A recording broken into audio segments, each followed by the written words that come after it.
about the Hizmet schools around the world in the Q&A session, but in this presentation I would like to focus on the impact of 9/11 on international relations and domestic politics.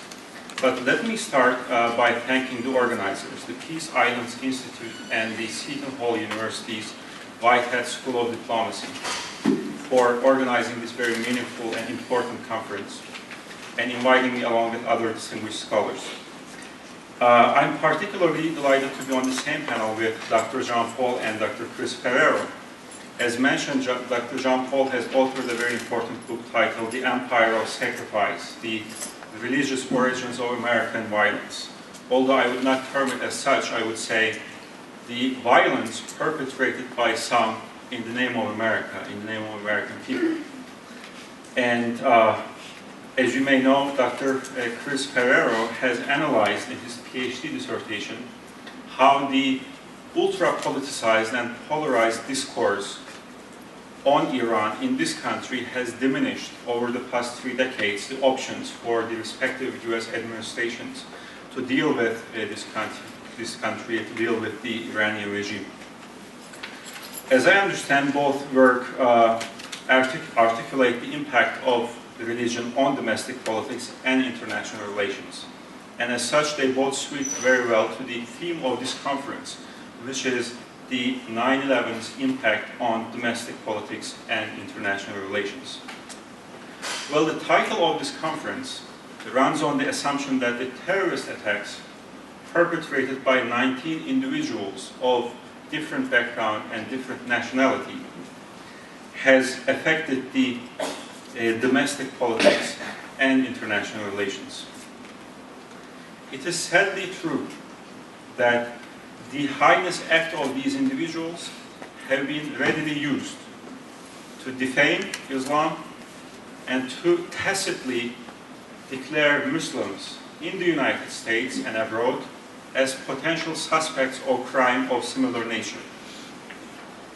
The 9/11 has affected the domestic politics more in some countries than others, but more or less in every country, as it established a direct and vivid link between religion and security.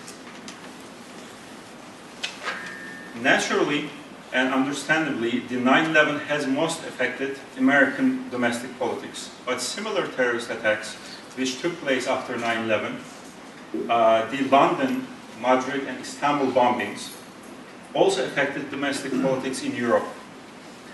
As for its impact on American politics, one can immediately recall certain examples like congressional hearings looking into whether the Muslim Americans are fit to work for certain US institutions like the US Army or US Congress. And also one can recall the unauthorized and blanket surveillance of Muslims. However, we all have been appalled, perhaps we should say we have been relieved to realize that the impact of 9/11 on American politics has been deliberately augmented over the past decade. The Islamophobia report, which was recently published by the Center for American Progress, has documented the unfortunate work of certain extremist, perhaps I would say Islamophobic and xenophobic groups in disseminating false information and misperceptions about Muslims in America and abroad. The report shows that over the past decade,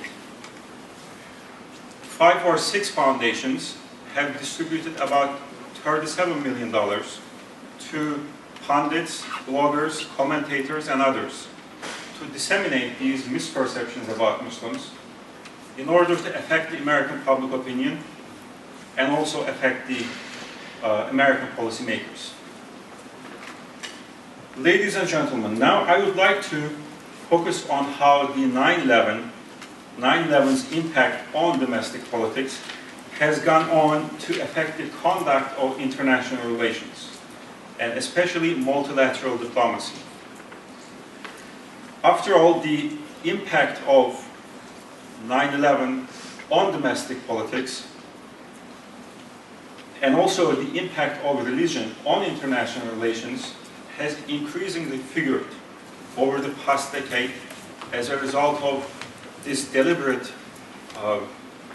effort to impact the domestic politics and largely American public opinion. Well, make no mistake, the prime actors of international relations are still the states. And what drives the states' action are ideally their perceived national interests. I say ideally because in practice, most of the time, the group interests overweigh the national interest of these states.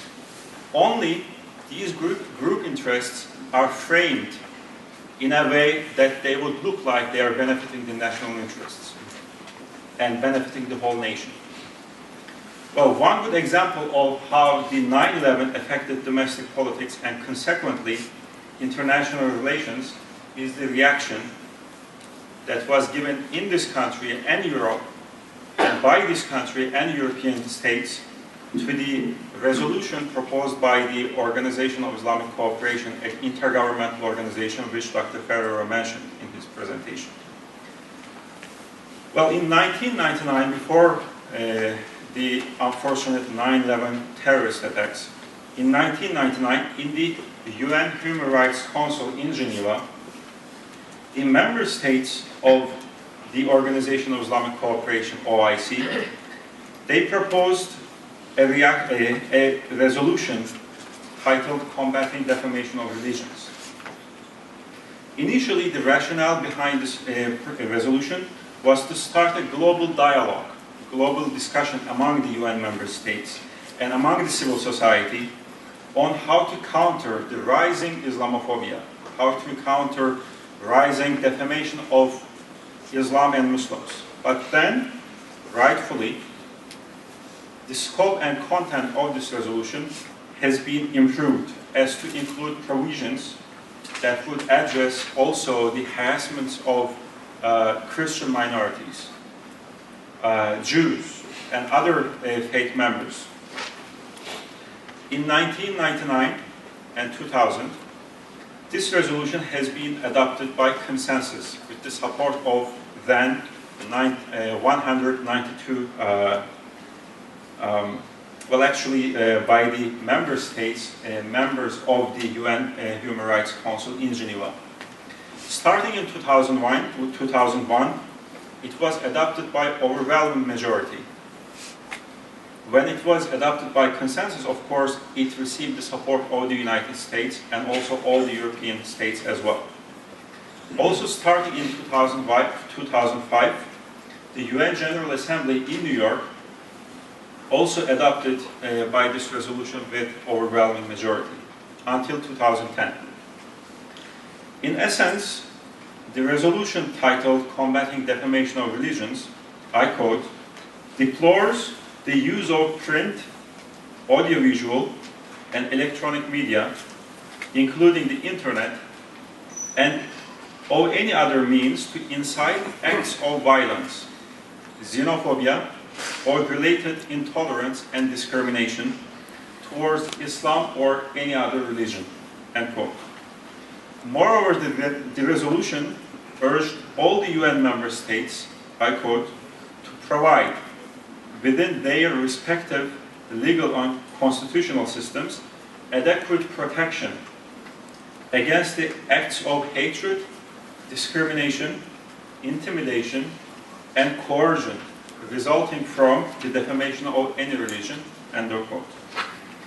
So essentially, the resolution called for necessary arrangements against the acts of hatred, discrimination, and violence that may result from the defamation of religions and demonization of their members.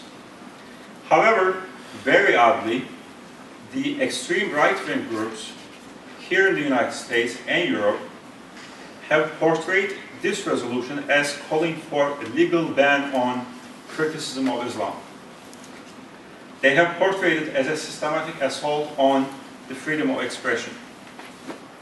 In 2008, the Heritage Foundation issued a report on this resolution, where it said, I quote, "In other words, criticizing, insulting, or spoofing Islam or any other religion in a newspaper, on TV, in a movie, or on internet should be outlawed." This was their interpretation of the resolution, end of quote. These are rather understandable, though odd reactions. But some have even gone on to argue that the OIC was allegedly trying to establish an international ban on Christianity with this resolution. Some others have uttered that the OIC was trying to establish an Islamic caliphate and was about to take over the UN.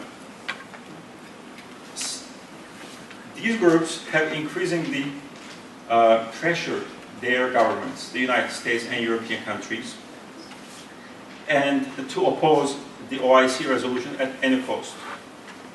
Accordingly, the US government and the European states have not only withdrawn their support from this resolution, but also used their clout to encourage or maybe coerce the other member states to withdraw their support as well. In the face of this mounting opposition, but also in the spirit of finding a middle ground, which would address still existing problems on the ground, the problems of discrimination, hatred, and incitement to violence on the basis of religion, the OIC member states, the United States government, EU member states have worked out together a new resolution.